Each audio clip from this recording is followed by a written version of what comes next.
icon. Oh, a swap. Oh, Oh no, but a swap followed by a light bulb. Here. 4-man mosh pit followed by a tomb. Oh no! Oh, here's light bomb coming in on the Genji, and that's a 5-man light bomb. They're gonna follow up, and they're gonna get 1, 2, 3 kills. And it's gonna be everybody dying. Oh my God! When does this happen? Everybody's dead.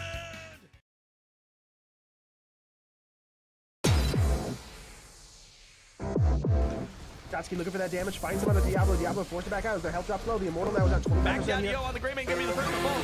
But is it ETC? No, that's Malthael up there, a triple. The line used in the back, catching 3 people on top of that, followed up by the APOC and the lurking on, catching 2, but this time on is going to be the first one. Wow, did you see that mosh pit? 4-man mosh pit, while on a conveyor belt. That was like a regular sushi. There's the lead, catches him in the mud pit. Time trap does pop, mosh pit goes out, Ruby's still in trouble.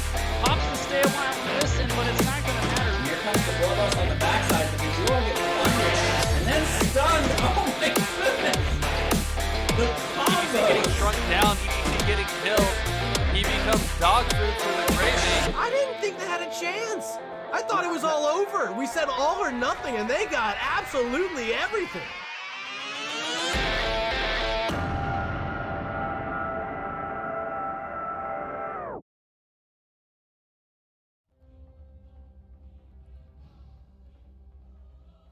Good evening, everybody. Welcome to the Nexus Gaming Series. Tonight, we've got a Season 14 Division D East matchup for you between Infernal Affairs and LTK Goldeneye. I'm going to call him probably Goldeneye. Probably going to call him Goldeneye. I'm going to be your caster tonight. I'm Arrow. Thank you for joining us tonight or in the future if you're watching from the YouTubes. That is obviously also acceptable. Division D East, as I mentioned, gonna go ahead and show our maps and our standings because these teams, they were ready to go. They were right on time.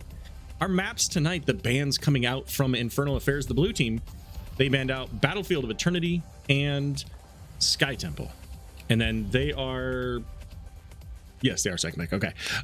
And they selected Dragonshire as their map for tonight for the first map of the evening.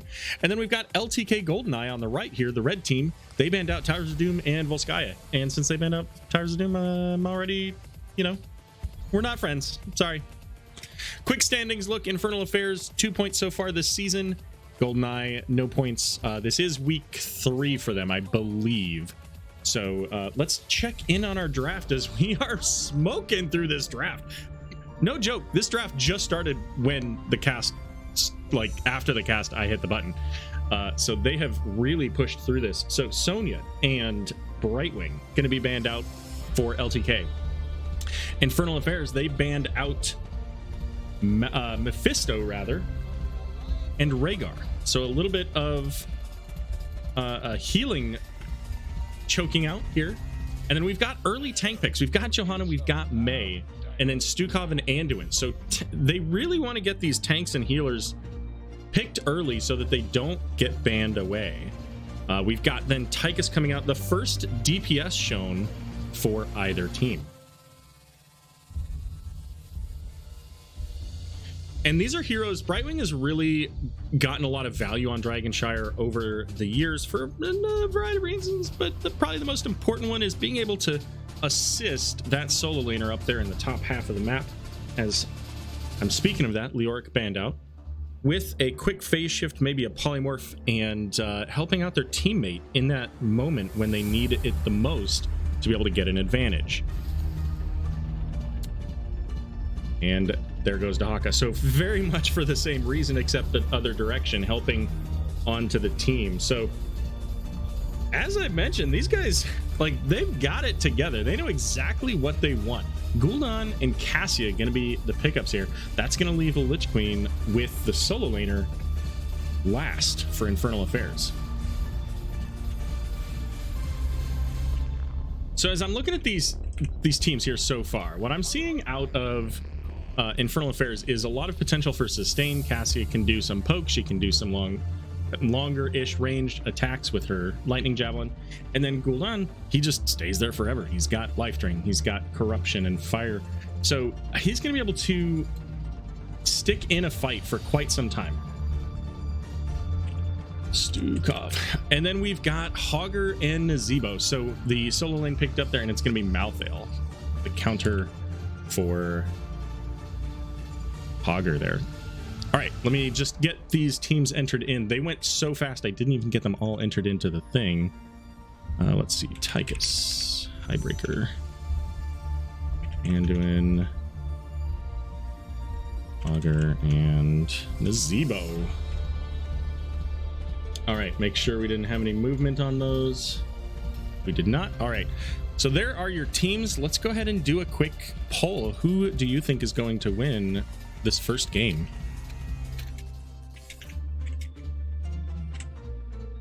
Is it going to be Infernal Affairs on the left or LTK on the right? Vote in chat. If you don't see the vote, hit the refresh button if you're on mobile.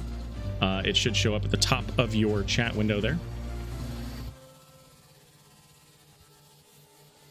And I imagine that this game is going to load like practically instantly too, because they've been so quick on just banning and everything. I imagine everybody on both teams has got, you know, solid states and all that stuff to make things go quickly here. We'll see if that's the case though.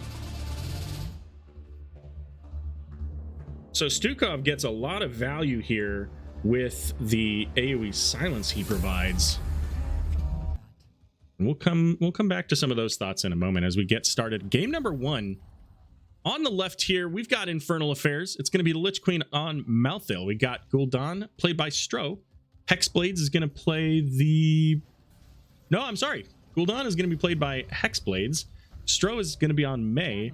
Ragu on the Stukov. And then we've got Jabba Saluta on Cassia. And over here to the right for LTK Goldeneye, we've got Eric Elric on Tychus. We got Highbreaker on Anduin. Shadow Vera on the Johanna. We got Acid Plague on the Nazebo. And Hogger is going to be played by Everheart. All right, so Stukov. Stukov's going to be able to do that AoE silence, and Stukov's going to be taking the tower shots here to start. I actually think that's an interesting play because it leaves your tank full and healthy so that when that rotation comes back, they can afford to take that damage. So that's an interesting and really positive spin there, because then May was able to go up, prevent the rest of the team, prevent the rest of LTK from coming into that push, and they got a good amount of that fort or that tower down too, about 60% of it or so, roughly. Chastise out onto Cassia, has the blind for the Tychus, and Nazebo, of course, with that zombie wall. And zombie wall can get a lot of value here, because once you start seeing plays over here or on the side over here, you know, that zombie wall may be out of vision as somebody's trying to walk in. They get stuck, and it's a problem.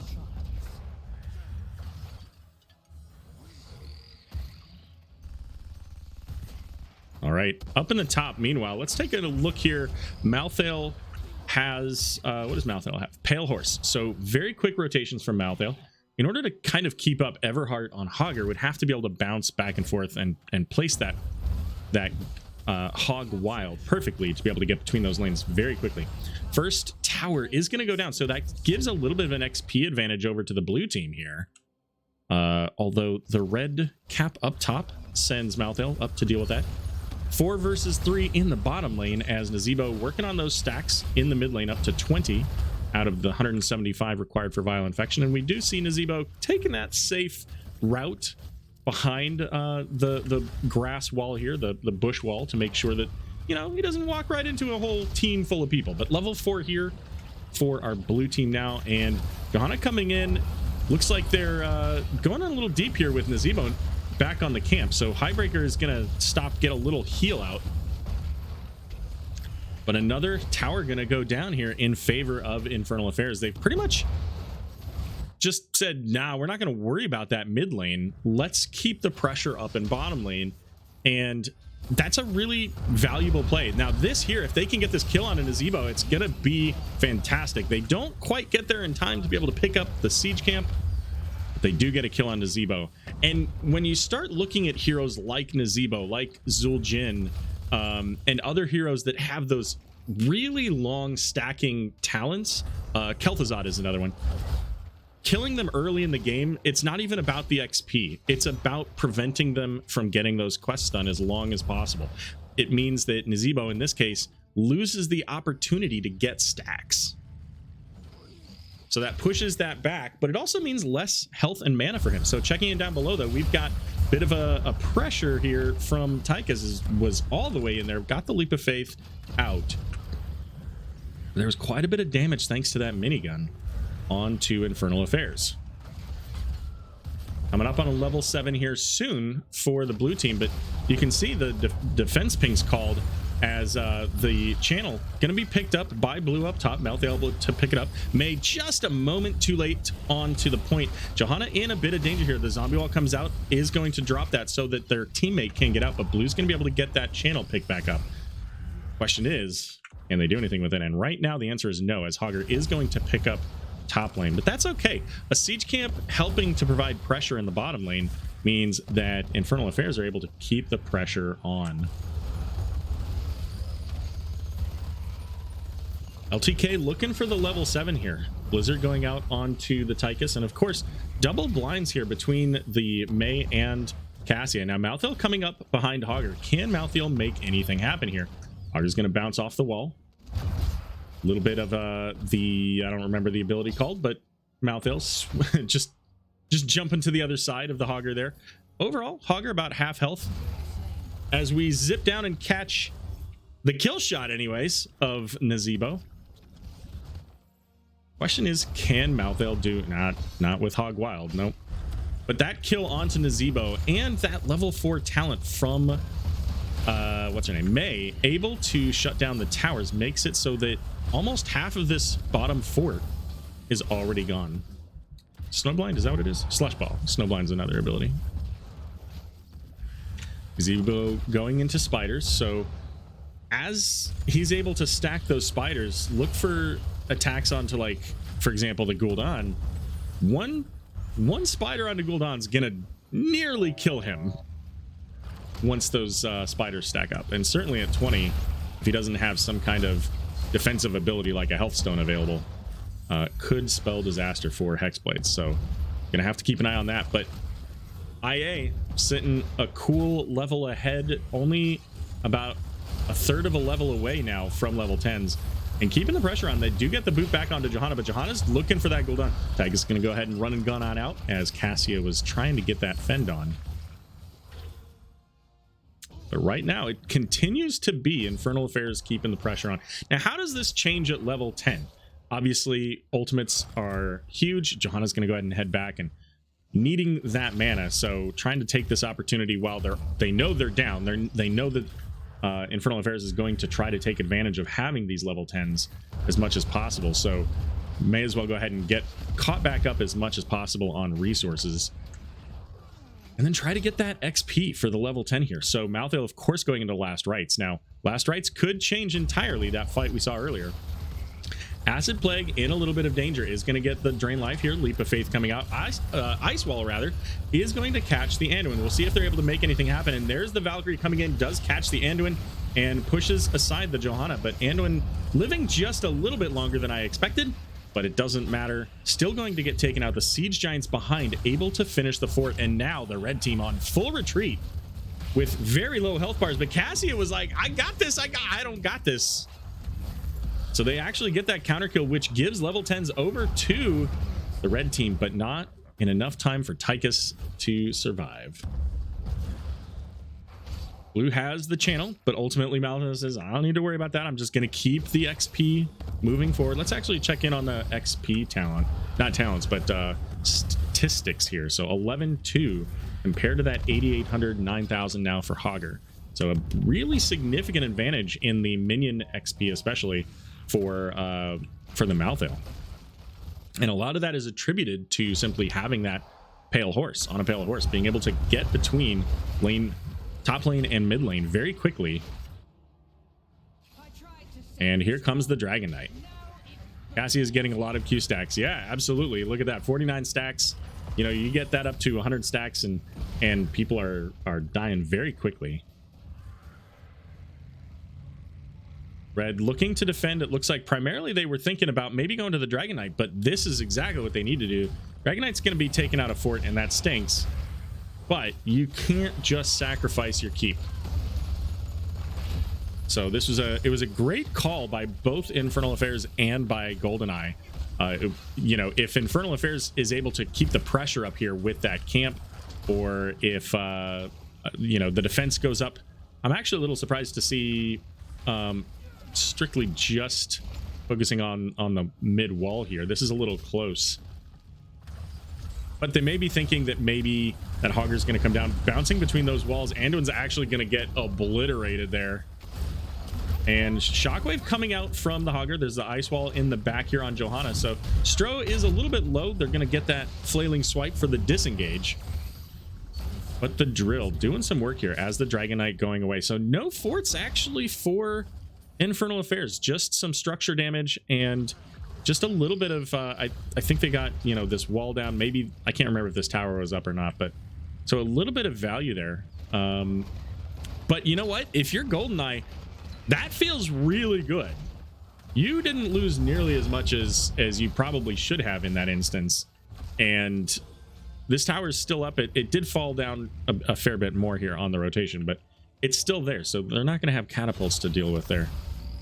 Nazebo sitting at 93 stacks. So probably overall we'll have the 175 if Nazebo's looking to take Violent Infection, especially if the minions are coming close, which they are in the mid lane and in the bottom lane. They're going to have that pressure keep coming in. And 13's now here for the red team as Infernal Affairs coming in. They're going to go ahead and finish off that fort. So in some ways, like if you're Nazebo, you're kind of saying, okay, it stinks. I don't want this to happen, but having those minion waves come in closer to my safe zone means that I can clear those a little bit more safely. And also I can almost certainly guarantee that I'm going to get all of them. Let's see. It looks like Goldeneye trying to decide if they could get a gank on the Malthael, but once again we've got Infernal Affairs coming into the bottom lane here, just getting a little bit of poke damage. Malthael getting taken out there by the Hogger.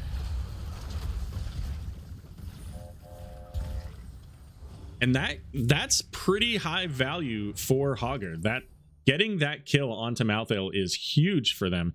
That helps them to catch up in the XP. I mean, not just in the fact that they got the kill for that and all the catch-up XP for that, but now Hogger can pick up the XP in the top and mid lane uncontested, essentially, helping to balance out the amount of XP that Malthael has been able to put on the board. Malthael is going to be back in just a moment, though, so... And keep in mind, too, one of the other things that we've seen a little bit, but not a ton of, is playing around vision. We've seen Infernal Affairs were hanging out right in this bush, hoping that they could catch a gank when LTK was defending their keep. But overall, a lot of the game has been played in, okay, we're all gonna go clear this minion wave.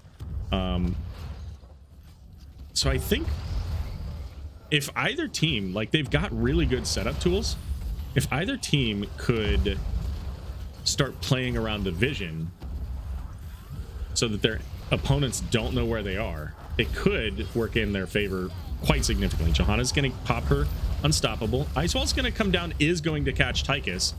There's the shockwave, doesn't land on anybody, but the drill just tanking the tower shots here. And so one tower going to go down in the bottom lane. So all 5 of LTK down here to protect this one control point. Now Malthael is going to come down, is looking for a target here. Now Acid Plague is going to drop that zombie wall I mentioned earlier. Light Bomb's going to go out on Johanna, and here comes the last rites. Maybe? No, maybe not. Now there it is.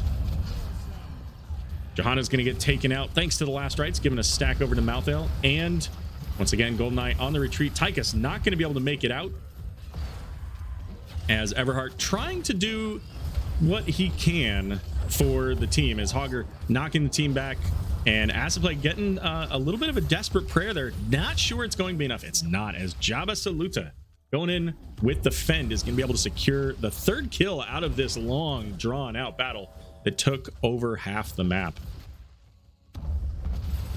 And the call here to take out the keep. I like the call on the keep. This I think is worthless. This I think is where Malthael should be right now. With On a Pale Horse I think Malthael could have taken bottom and gotten mid before Hogger was able to get top. This siege camp really doesn't do anything for them. It adds a very minor amount of pressure, but everybody's going to come try and defend at this point. So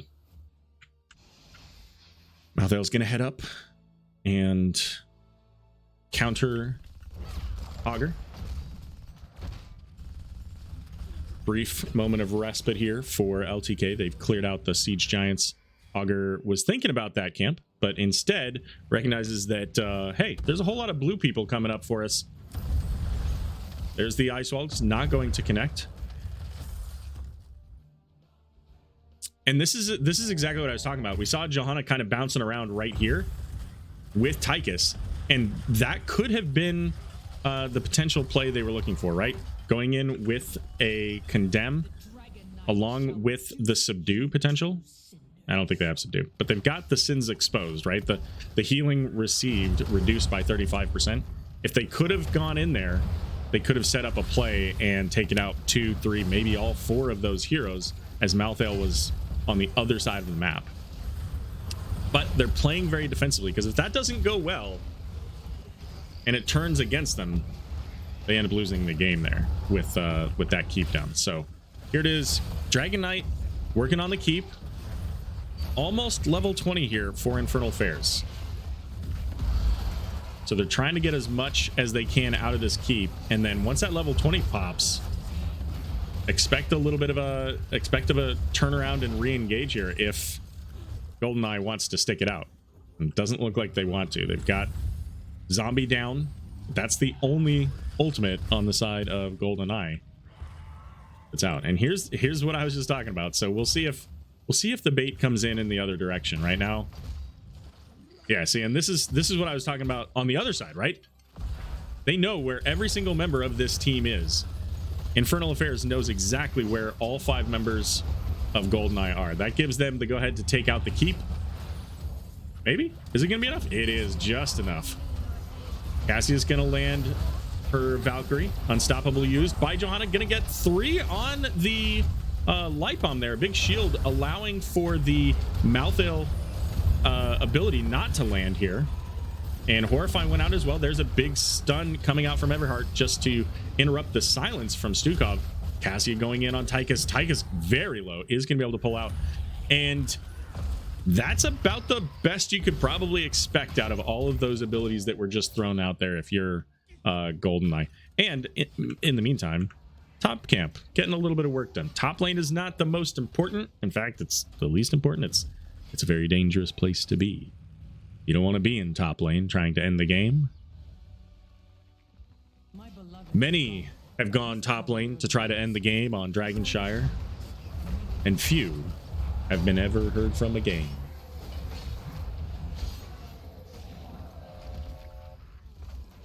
This is where it's pressure time for Goldeneye. They've got to find a way to defend against everything. They've got catapults in 2 lanes, pressuring them constantly. Nazebo sitting at 196 stacks, so Vile Infection could be really fantastic if they can get there. Couple of important notes here out of our level 20s. So we've got the big one allowing for May to have that additional radius, especially for that Tychus, but also right here, Fresh Powder, being able to get 2 charges of that to shut down structures. Everybody's hearthing back. Why are they hearthing back? Because they don't know where the blue team is. They see it now, and they do get that fort in the bottom lane, but they also have this camp coming in the top lane, providing pressure into this. And this is where, I mean, we see the movement pings. It's not going to matter. May's probably going to get this here before. Yeah, definitely. She channeled before Hogger got on the point. If you get there before, you're okay, but not in that case. Nazebo getting slowed by the Drain Life build from Gul'dan. Still 2/3 of a level away here for Goldeneye, trying to get that level 20. And it's just going to take one Silence Valkyrie or an Ice Wall for blue to make this happen. Now Mei is in the Dragon Knight, so she can't use her eyes. Well, it's on cooldown anyway. Live Bomb's gonna come out. It's gonna hit onto 2, and the big condemn pulling him in. Horrify is gonna separate them and also provide the armor reduction, but the core falling very quickly to the Dragon Knight, and that's gonna be it. Infernal Affairs is gonna take game number 1. At the beginning of our game, we had a vote, and the vote was 2-1 in favor of Goldeneye.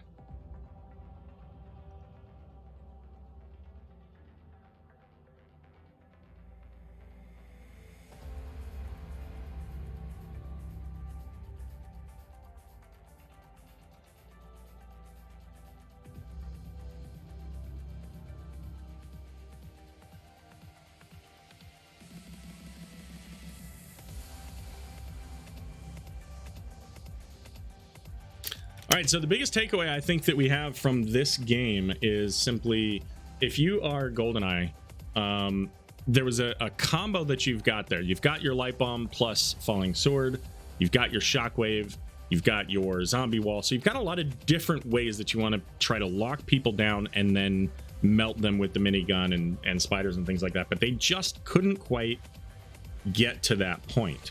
The Infernal Affairs were on the gas the whole time. They were able to stay ahead for the entirety of the game. From the very beginning even, they went right for that bottom tower, got it down 60%, and never let things go from there. So if you're going to have that combination, you're going to have to find ways to make it work. And if the opposing team is not letting you do that, then you got to change up your strategy. And sometimes you got to do that mid-game to find those connections there. So a lot of potential opportunity there for Goldeneye. With just some minor tweaks, they could really open this up here into the next game, which I don't know where we're going to go yet. We'll find out in a moment. But it is going to be Goldeneye's choice as to whether they want first pick or map pick. We'll see how that goes. So checking in here again on the standings, just to show you kind of where we are. Again, we're kind of near the end of the week, so most of the division has already played their matches. So this is obviously the point where they're looking to build up for that third week, get as many points out of this as possible. So Goldeneye, Infernal Affairs, they're both near the bottom, as you would somewhat expect when you are behind a week in points. Hi. Alice just wants to say hello, everybody, so she's not going to come up on the chair. It's too much of a pain in the neck, but she says hello. Thank you. It's like, yeah, whatever.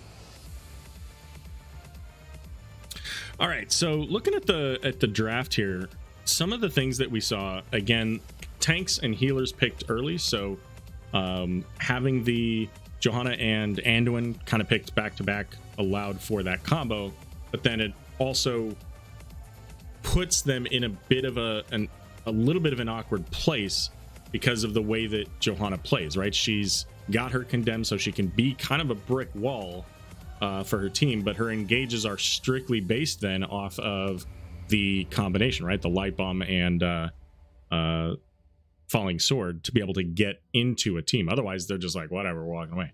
So if you're going with a Johanna, you want to find those opportunities through using those bushes or finding like around the bottom control point, zipping in there, waiting for those team members to come in, using the condemn so that your Nazebo then can drop the zombie wall right on you and make sure that you're going to have a couple team members in there. And that then enables your Tychus to hit that minigun. Infernal Affairs, they had blinds for the Tychus, right? The Tychus was the first DPS picked of the game. So it's not a big surprise. They had the Mei already. Not a big surprise to take them, to take the Cassia into the Tychus to help that out. All right, so we do have our map for game number 2. And just find out who picked this one. All right, looks like it's going to be Infernal Shrines and Infernal Affairs. Go figure, right? Infernal Shrines, Infernal Affairs. Picking Infernal Shrines here as first pick the selection of Goldeneye.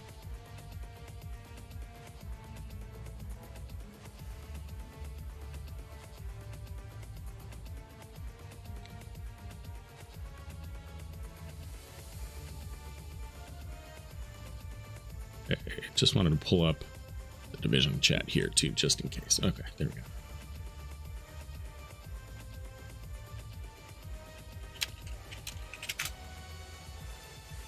All right, make sure that all the names are the same. Yes, they are. Okay. Oh, we got a different one. I'll have to figure out who they're replacing here.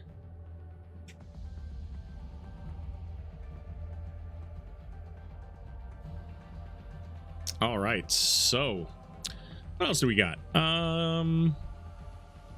Let's see here. Apparently there was a spray in there. You know, I think, don't get me wrong, you know, things like B-stepping and spraying can definitely feel really frustrating if you're in a circumstance where, you know, you're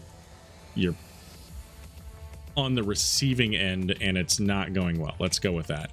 But I think most of the time, especially in Nexus Gaming Series, that, you know, if you especially if you're in like a 1v1 situation and, you know, the solo laner here gets the kill, like especially when it's just like by that much, just that little bit of health, you know, and then you throw down a spray and then the next time the other one gets you, right? Like, so in the example of the last game, you know, if Malthael gets Hogger and you throw down a spray and then Hogger gets Malthael and you throw down, like that, it feels like a little bit of back and forth camaraderie, especially in the solo lane. Like the rest of the game, whatever. Like I'm a solo lane player. So the rest of the team, like whatever, they do whatever they do. But when you're a solo lane player, like it's just a thing, right? You're a part of your team, but the solo laners are like their own special club. Right? We're all connected. We all get each other. We know how it is. With that, though, our draft is ready to go. So let's get this started before I say something stupid.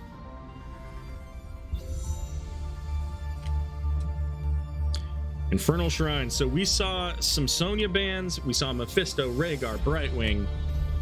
And I think all of those are potentially bans here as well. If they were bans for you on Dragonshire, they're bans for you here. Sonya's really strong here. Mephisto can be really brutal to deal with. And there goes Stukov. So Stukov was, Stukov was picked last game.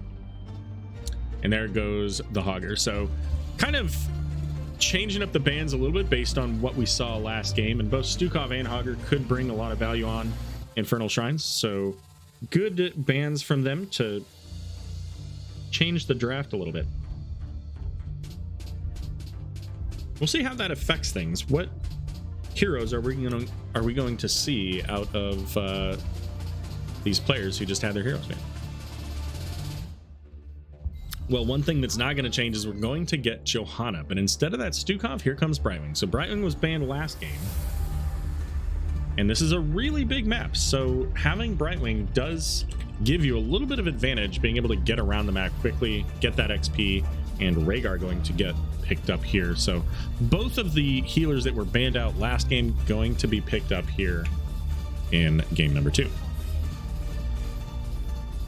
Sylvanas, a nice pickup here that gives kind of in the same boat as we were last game, right? Tank and healers both picked for both teams, and then we've got our first damage, and that's Sylvanas. And Sylvanas doesn't give too much away about what kind of a draft you want to go with. She's got some CC potential between her Wailing Arrow for the silence or the mind control. She's got, of course, the push potential from her black arrows. And if her team's able to get one of the Immortals, or rather one of the Infernals, Punishers, well, you can say goodbye to that fort. Dahaka going to be banned out once again, as will Gul'dan. So there are all of our bans here for game number 2.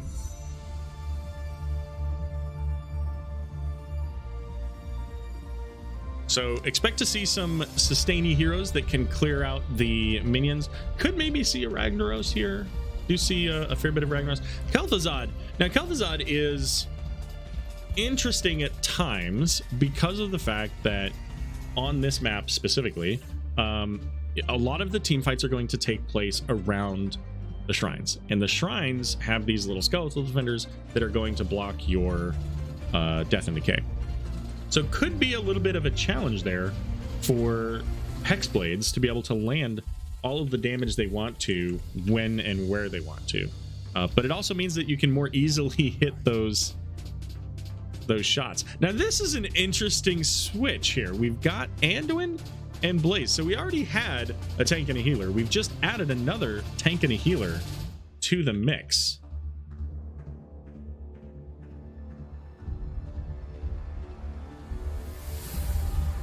So a lot on the shoulders of the Blaze, and Malthael kind of seems like the obvious choice, with the Blaze of course having the bunker. That could be, you know, one way they could save. You've got Anduin, who could also have Holy Word Salvation, I think is the name of his ultimate.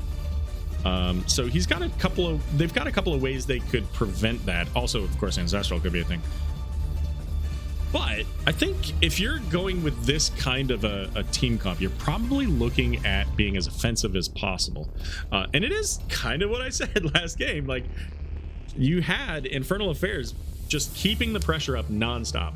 So maybe that's what we're seeing is trying to have these tanky health pools, and you go into Rhaegar with the Bloodlust and see what you can get out of Sylvanas and out of Blaze with his DPS build. So let's go ahead and do a poll real quick before the game's already loaded. I gotta do this quickly.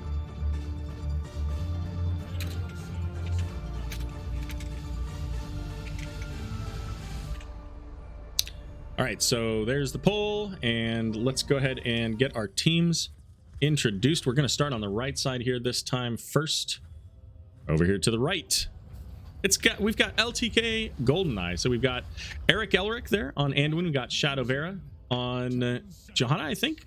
Drunken Donut on Blaze. We got Acid Plague on Sylvanas, and Rhaegar going to be played by Highbreaker. And over here to the left for Infernal Affairs, Ragu going to be on the Brightwing. Hexblades on the Kel'Thuzad. We got Stro on Mate. Let's see who else we have. Jabba Saluta on the Vala. On the Pleb Horse. Hello, Pleb Horse. How you doing? How you doing, Pleb Horse? All right, and up in the top, once again on the Malthael, we've got the Lich Queen. All right, so we'll have to see how this plays out. Rhaegar going into the solo lane, and I kind of did expect this. I'm not really sure how Rhaegar's going to play into Malthael, especially from a potential double soak with Pale Horse. So we'll see how that turns out. Rhaegar's got a little bit of damage with his Storm Shield, especially having the stacking talent there, giving the additional mana. And what else is, it's not damage, right? Health and mana. So he kind of turns into a lesser version of Nazebo in a way with that. Blaze with the stun out onto the Mei. And Johanna trying to get in on the Vala, but of course Brightwing there with the Pixie Dust. Pixie Dust providing some spell armor. And Vala going into that multi-shot build. So I on a map like this, multi-shot I can see being extremely valuable. I kind of wonder if auto attacks might not have worked pretty well too, because you've got these really heavy hitting or heavy health bar heroes in Blaze, Johanna. I mean, being able to get that Manticore value at level 16 could have been really, really good. We'll see maybe though if they actually still take it. Not having the cooldown reduction could be challenging. I like that they are now able to kind of use their defensives, their stuns and everything.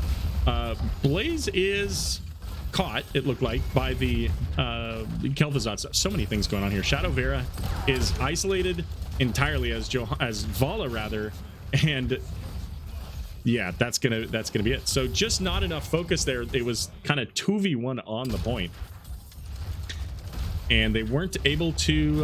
The red team wasn't able to sustain long enough as they had too much pressure off in the lane and off to the side there. So ultimately, gonna need to have a little bit more focus if they're going to have this comp where they've got 2 damagers and 2 healers. I think Rhaegar even gets a % damage, maybe at 16 if he goes the Ghost Wolf talent. I don't know if that's, you know, how good that is. Mid wall already down though, in favor of Infernal Affairs, and of course Siege Camp down in the bot lane, getting a little bit of value on this first tower as the first shrine. It's gonna be a Mortar Punisher becomes active, and Infernal Affairs already working on their Shaman Camp. I think, yeah, I was going to say, I think if you're Goldeneye, you just have to get on this and get as much out of this as quickly as possible as you can, because you really want to have the Sylvanas with this. The alternative to this was once blue left, with that Sylvanas, they could have pushed bottom lane and just seen how far they could have gone. Big stun out on the Lich Queen isn't enough. They do get that kill, and that is a big play. That's a great place for them to start if they can continue it. Phase Shift's going to be down for a few more seconds. Big stun out onto the Mei, but she's got the cryo freeze. It gets a triple blizzard as Kel'Thuzad now landing the additional stacks. And let's check in on Kel'Thuzad's quest, sitting at 13. So no glacial spike yet for Kel'Thuzad.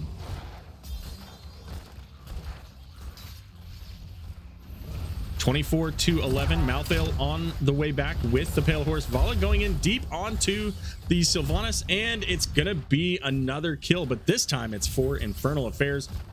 And with Malthael back and Sylvanas down, Goldeneye having to pull back, and that's going to give the first Punisher of the game over to Infernal Affairs here. Shadow Vera having to pull back as well. And this is what I was talking about, right? Like, look at how far up this lane is already.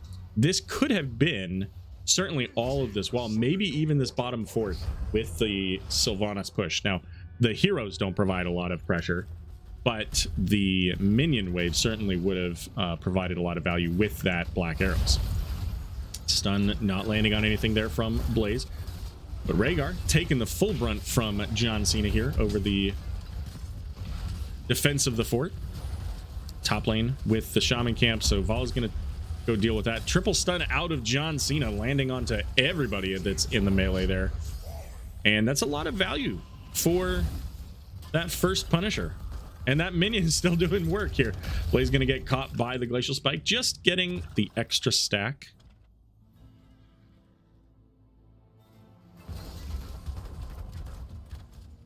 So eventually that fort will go down. Somebody's gonna head over there and finish that off. Kel'Thuzad can do it pretty easily. Vala can do it pretty easily. Looks like we're gonna get maybe a fight over bottom here. Sylvanas going into the team as the Haunting Wave to be able to get out. Johanna with Unstoppable still available, and it's gonna be 4v3. Rhaegar and Blaze in the mid lane make it 5v3, so this is definitely gonna be a blue camp here, as once again Infernal Affairs sitting about a full level ahead on their way to level 10 here. Polymorph doing some work onto Johanna, and the Iron Skin gonna be able to keep Johanna from getting pulled in. Hexblades though absolutely wrecked. Blaze coming in with that big stun does keep them on the board here. Now, level 10 coming up still for Infernal Affairs is Malthael saying, hey, you know what? I'll just keep working on this level 10 stuff. And there we go.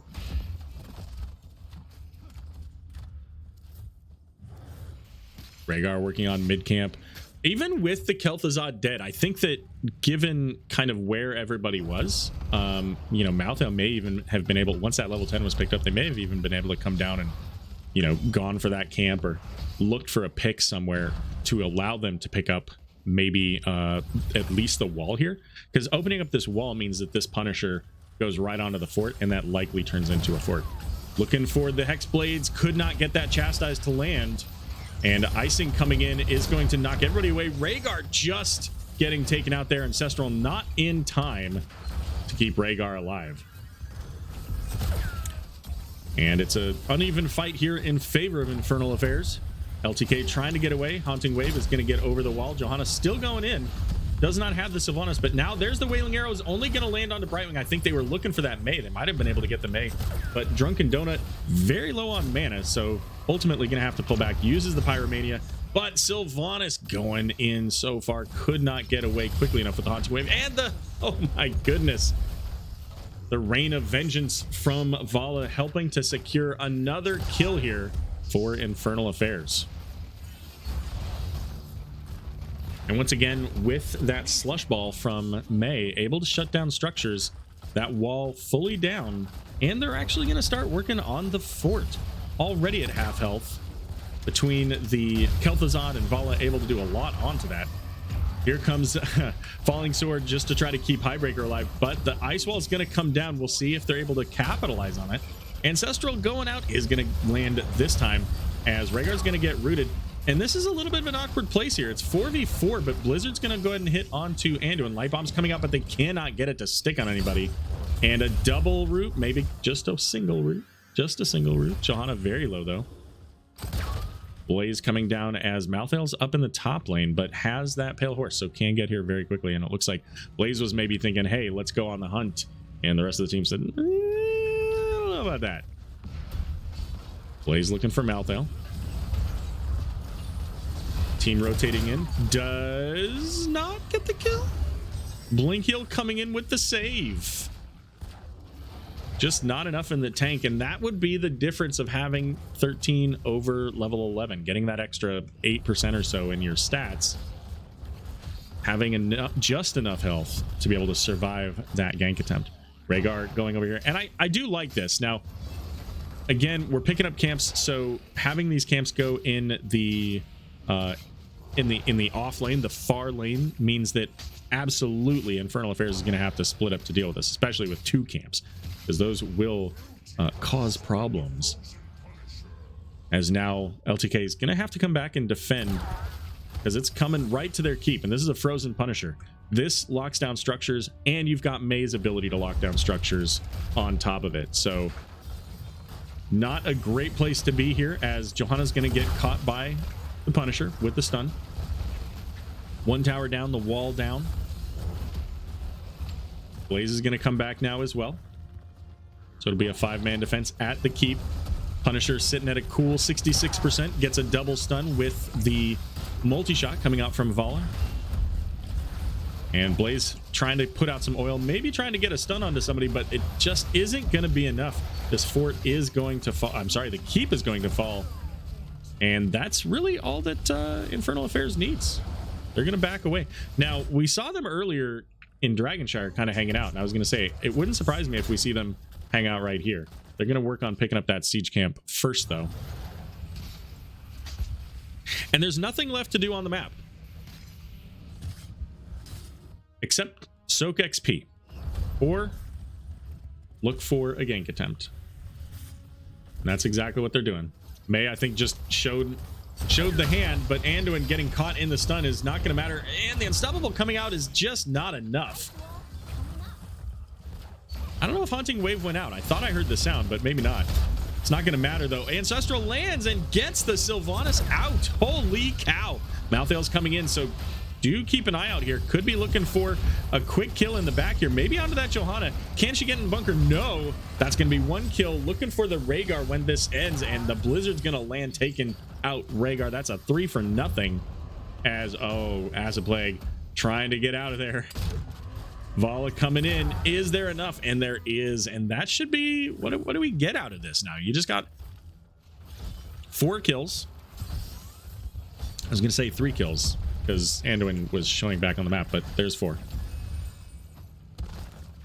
And again, having level 16, that extra ability to shut down structures for 3 seconds from your little slush ball, snowball ability from May. And now there's minions here, so quite a bit of value, able to poke down the structure. Kel'Thuzad, though, a little bit far forward, but it's not going to be a problem, I don't think. Yeah. I think that Goldeneye was hoping they could make something work there, but ultimately that ice wall really put the brakes on a lot of that potential. right, so last game 17-14. Oh, 16-14, and then Goldeneye was able to catch up a bit, get themselves up to that 16 mark. Maze coming in behind. They're looking for the Blaze. Blaze does have bunker, but it's not going to matter. If you get polymorphed, unless you've cast it beforehand, you're just toast. And that feels bad. It's difficult in that circumstance because you're like, I got my fort, I have a defense, but it doesn't matter if you're up in the lane and they have the ability to shut down that fort. So Goldeneye's trying. They're only a third of a level or so away from level 16 to try to catch up and make use of some of those potentially those percent talents. And again, the jet propulsion value from Blaze can do quite a bit onto a low health target. So we will see Anduin with a little bit more sustained potential.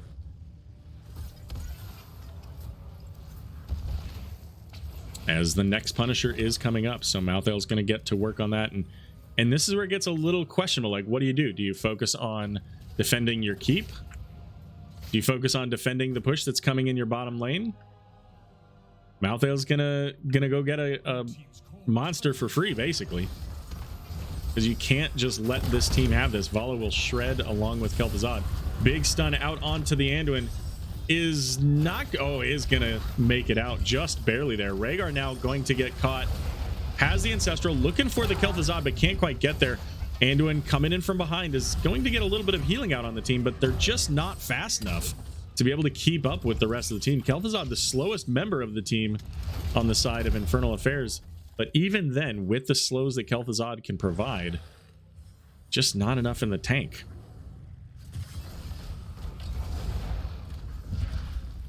And that's kind of where that Johanna that I mentioned earlier after the prior game has difficulty. If they're able to get out of your condemn range, you pretty much just, you're done.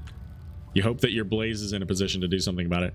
And this is pretty much looking like a checkmate play by Goldeneye. They've got camps in mid and bot. They've got a Punisher coming top with Malthael, and they can keep the pressure down here away from that Punisher, giving it full value. Now, Hexblade's in a dangerous place here, but is going to get a lot of healing out of that Brightwing. Light Bomb going out onto Drunken Donut just to try to keep him alive, but Anduin's going to take a nap here, as Blaze is as well. Shadow Vera going down in a moment here. Rhaegar falling as well.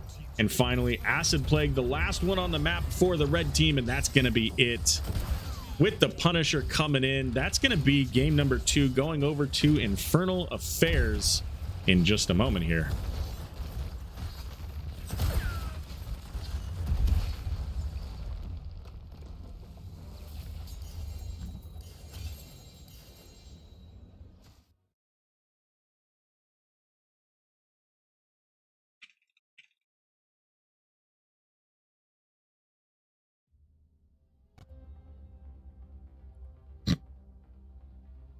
Alrighty, so there you go.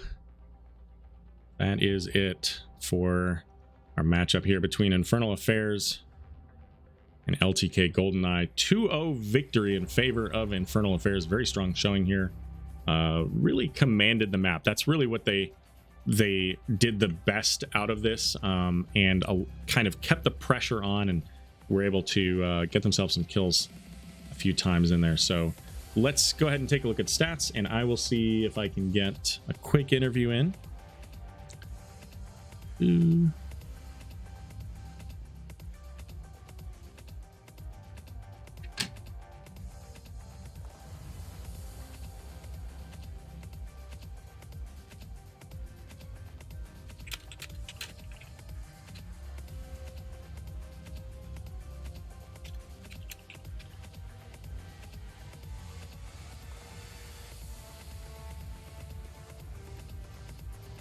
All right, so should be getting joined here soon, hopefully.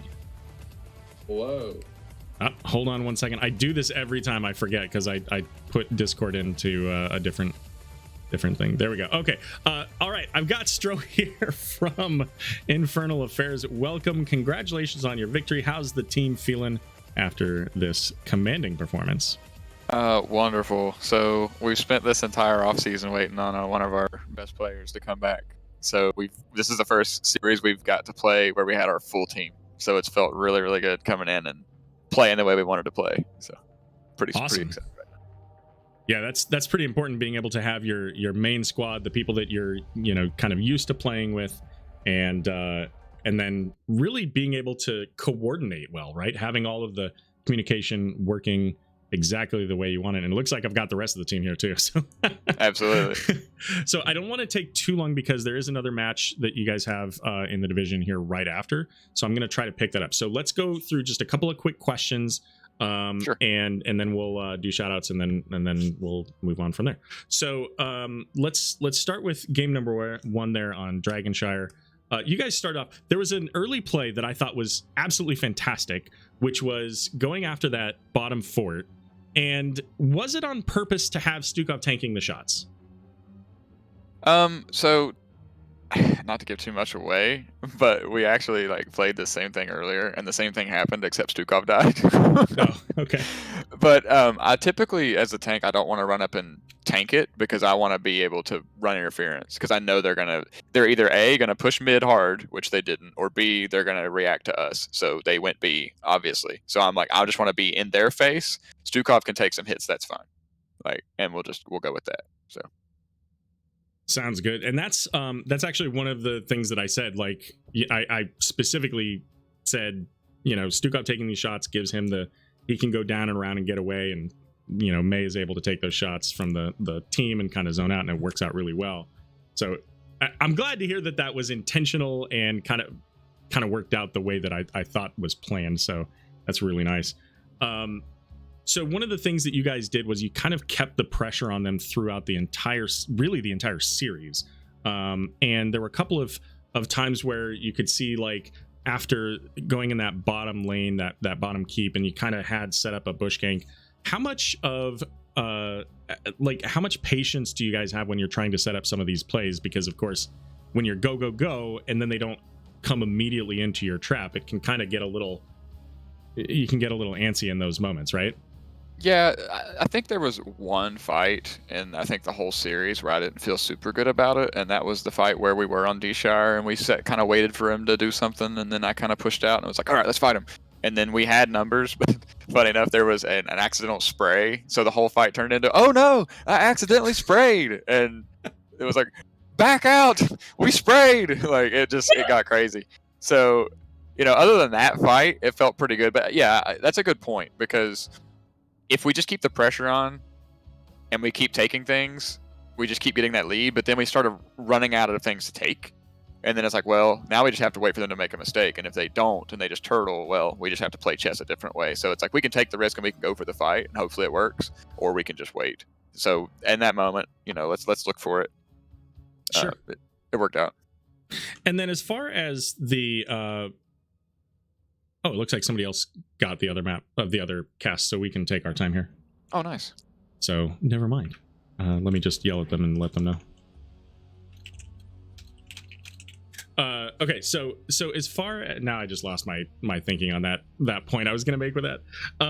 Well, listen, you guys had a very strong and commanding performance on Dragonshire. Obviously, it was, even the other team kind of came back afterwards and made a comment in the draft channel about it, and that always feels good. And then you get into the second draft, and one of the kind of themes of the drafts is that there were several healers banned in the initial bans, and then a heavy reliance on tank and heals early in the draft. And so is that it? I mean, it may be just something that you guys always do and always see, but kind of how does that build into your strategy, of course, without giving anything important away?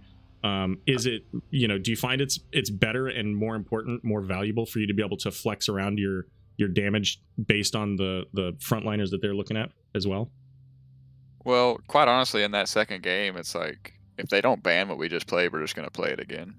So, I mean, they took the Stukov, or they banned the Stukov, so it's like, okay, the healer's not really the most important part of that comp. But quite honestly, I was just glad I got to play May. So if it's open, I want to play it. And then, we had Brightwing. We were shocked that we got the picks we got. So I was like, okay, let's play. I'm sure that someone's listening, oh, ban May now. But okay, fine. But still, we like those picks, and I would rather just go ahead and take them than have them taken away. just in Sure. case. So Yeah, giving you the balance and not having to worry about them taking them or that third ban or something coming in. and in Makes this sense. particular draft, and those heroes in particular, May and Brightwing, they can play into just about any sort of comp. So if, let's say, they did ban Gul'dan, okay, let's pivot. Let's switch to this sort of draft. And then it doesn't matter, different than, we picked where our goal is some hyper carry thing, and then we get banned out or something. And it's like, well, now we picked our hyper carry and we don't have the rest of the kit for it. So it just seems really flexible to pick those two first. Sure. So last question for you in regards to that last draft that we saw. It was a little bit of a surprise for me to see a double healer, double tank with the Sylvanas like so heavily be the carry. Did that shift what your plans were, either in draft or in how you were strategizing for the map? Or did you basically just say, you know what, this is our team comp will do X, Y, and Z, and that's the direction we're going to go? Like, how did that affect anything for you? Can I say something about it? Absolutely. I was really surprised actually to see the Rhaegar like go top at first, because like knowing that they went like double tank, it was the Joe and the Blaze. I really thought that the Blaze would be like top at first. So being against the Rhaegar in the top lane was really something I've never like experienced before. So that's what I had to say. Yeah, it was interesting because the healers they had were really good to counter like the Kel'Thuzad Yank combo, but we were just executing. Like we were getting it on the Rhaegar, so we were forcing the Rhaegar to have to pull the trigger on themselves, or force the Anduin to have to pull the Rhaegar. And now they've used both their oh shit buttons, and then we can just dance around again. That was also another game where we got a hero we didn't expect to get in an NJS game, and we ran with it. So I don't want to name any names on who the hero was. Sure. But it was just like, oh, it's open. Let's play it and see what happens, and it works. And that map for me is one of my favorites anyway. Just the type of chess you can play with it, like the bluff at the end there whenever the Malthael went top for the objective, and it's like we can just walk at their base. We don't have to do anything, but they're going to react to us, and then we get the objective for free. So yeah, for sure. And like quite literally everything that you just said is described in the cast. Everything you said, even what you mentioned earlier, Lich Queen, I was like, oh, Rhaegar's, I don't know how Rhaegar does into Malthael. How is this going to work out? Like this could be interesting. He's got heals, but like it's a little bit different of a balance. Do we see this change later? I don't know. And it did seem like there was some opportunity, like as the Blaze got empowered and was able to do a little bit more damage, and they saw the rest of their kit come online. There were definitely some opportunities, but that one gank attempt on to Malthael in the mid lane, where it was just a sliver of health, and really you survived by the grace of having a 2-level lead, is really where they lost that potential, because once you're behind a couple levels and it makes it much more difficult to make those plays happen. So that you guys executed absolutely everything that you wanted to do, it seemed like, in a great way. So that leads me into my final question, which is, was there anything about the game, and I don't care who answers this, you can all answer it if you want to, we got time, but anything about the match tonight, whether it was a play that you made or the team made or the opposing team made, that you thought was just a highlight, real worthy moment that you specifically want to call out as a thing? Yeah, I'll let anyone else take that one. My highlight is just having my full team to play. I'm jazzed just having the full squad. So yeah, I want to echo Stro. It's been tough not having everybody together, but now that we have, we feel so in concert with one another. There were several moments where we had to run away, but then because of a clutch hit or a clutch spell, something would happen, and then one of us would say turn, and then we'd go and turn and bulldoze the fight, and it felt so good. Yeah, I'd like to thank my team at the end there when I was KTZ and I got a full combo on Anduin, and I was like, hey guys, can we fight? I'm in trouble. I was like, got myself stuck pretty far down in there, and they came down, and I think we ended up with a 3-man kill out of it instead of me just dying like a bean. Yeah, That's a good point. That's probably the highlight for me of the series, because it was like, all right, guys, let's back off. Excuse me, help. And then it's like, oh no, Kel'Thuzad, and we turn around and then end up acing him out of I backed myself into a corner, which was pretty literally too, right? Because that was right there next to the wall, and Kel'Thuzad's on an island. And I honestly thought that you were toast and that they were just going to turn around, and I think they had somebody that was trying to get over there to do exactly that. And then Brightwing comes in with a phase shift, and then everybody shows up, and then it's just like, oh, okay, well, that's it.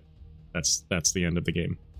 And I mean, to give my well played to Ragu for actually saving my butt a couple of times. I got you.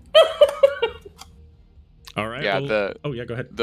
The fight mid on Infernal you mentioned, where we lived by the grace of a couple level lead. Like, I just heard uh-oh, and then I pan my screen up and I'm like uh-oh, and just start throwing all of my spells in that general direction, and then you slip out with 1 HP and I'm like, whew, it's close. Yep. Real close. Every time I'm tanking my healer, I'm like, thank you, Ragu. Just hug me. I've been told many times as the solo laner that my personal like statement of I need a cooldown is, oh shit, that like just that's it, whatever it is, it's time for a cooldown, just do it. And that is my and my team knows that that's the moment. So I get that, I understand that. Any shout outs? I mean, of course, shout out to the team, shout out to you, fine sir, for casting this. We appreciate you very much. Shout out to our coach Ripper. Shout out to NGS for this whole thing. This is our 3rd season as a team. Of course, we got some new people, but it's a blast to have this opportunity to get together and do this every season. So we're super happy to have that. Anyone else can say anything they want. Anybody? Yeah. Thank you, Arrow. Thank you, Coach. Thank you, LTK. Thank you, NGS. Like, oh, it's been such a blast to be a part of the scene for. I'm going on like 3 or 4 years now, and never been a part of a competitive scene until NGS, and also never enjoyed a video game quite like HotS. So yeah, thank you everyone involved in this community for your volunteerism and your leadership, and it's great. Yeah, thank you, Infernal, for actually getting me in your team. Like, you were already like a super family, like, and I'm the one, and like I'm the intruder here, like saying, "Hey, what's up?" You're just a long lost family member. Yeah. Yeah. Thank you for joining us. Thank you. Yeah. Becoming one of us. One of us. All right, now. Alrighty. Well, thanks everybody for joining me here and for a great matchup tonight. And don't forget to report your match. Yep. And yeah, have a good night. We'll see you soon. All right. Thanks a lot. Thank you. Thank you. Bye. Alrighty, so that's the end of our interview. Infernal Affairs 2, LTK Goldeneye 0. And I think, man, by the way, Shruff's Law, I'm assuming that is Shruff's Law, not Shruff's Slaw, like coleslaw. But by all means, feel free to tell me if it's supposed to be Shruff's Law. But thank you very much for raiding over and bringing your community over here for the matchup tonight. So we could do one of two things. We could look at doing a replay cast. If anybody out there has a specific match where they were like, oh, you know what? This was a really good match. We should check this out. I would be happy to consider that. Just say something in chat and I'll go take a look and see if there's a match out there I can pick up. Or we can just raid into Business of Ferrets versus We've Taken You, which is the other Div D matchup that is running tonight.